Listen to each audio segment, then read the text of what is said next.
Dieu apparut à Abraham lorsqu'il fut peiné à la demande de Sarah de renvoyer Agar et Ishmaël.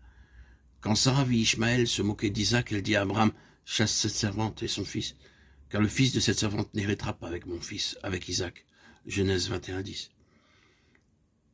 À cause de son affection naturelle pour Ishmaël, Abraham fut blessé par les paroles de Sarah. Certes, celle-ci était gouvernée par le Saint-Esprit à ce moment-là, tandis qu'Abraham était dirigé par son amour et son affection à l'égard d'Ishmaël. Ceci est confirmé dans Galates 4, 22 à 25. Car il est écrit qu'Abraham eut 2 fils, un de la femme esclave et une de la femme libre. Mais celui de l'esclave naquit selon la chair et celui de la femme libre naquit en vertu de la promesse. Ces choses sont allégoriques car ces femmes sont 2 alliances.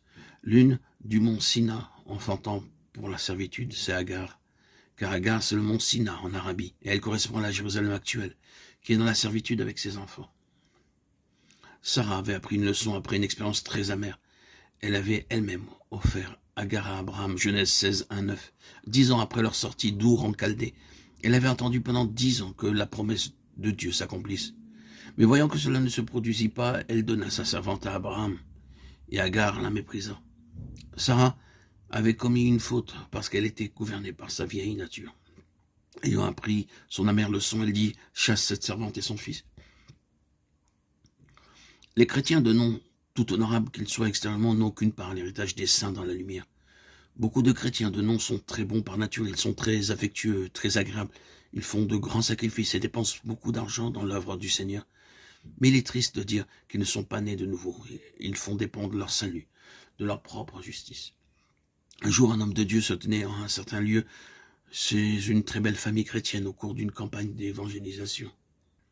Lorsque l'heure fut venue de quitter leur maison, il pria, « Seigneur, donne-moi un message pour mes hôtes qui ont été tellement bons à mon égard. » Dieu donna un message dans Luc 18, 22. « Il te manque encore une chose. » Alors l'homme de Dieu pria, « Seigneur, ils ont été bons avec moi, comment puis-je leur donner un tel message ?» Plus il priait, plus le même message lui fut présenté que toujours à nouveau. « Il te manque encore une chose. » Il n'eut pas le courage de le dire directement à ses hôtes.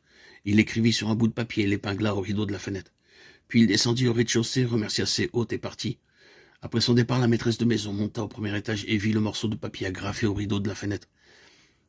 Elle lut les paroles suivantes. « Il te manque encore une chose. » Elle appela son mari et dit, « Voilà les dernières paroles de l'homme de Dieu à notre adresse. » Ainsi ils s'agenouillèrent tous deux près de la fenêtre et prièrent, « Ô Dieu, montre-nous la signification de ces paroles que l'homme de Dieu nous a laissées. » Quand ils prièrent, Dieu leur en montra la signification.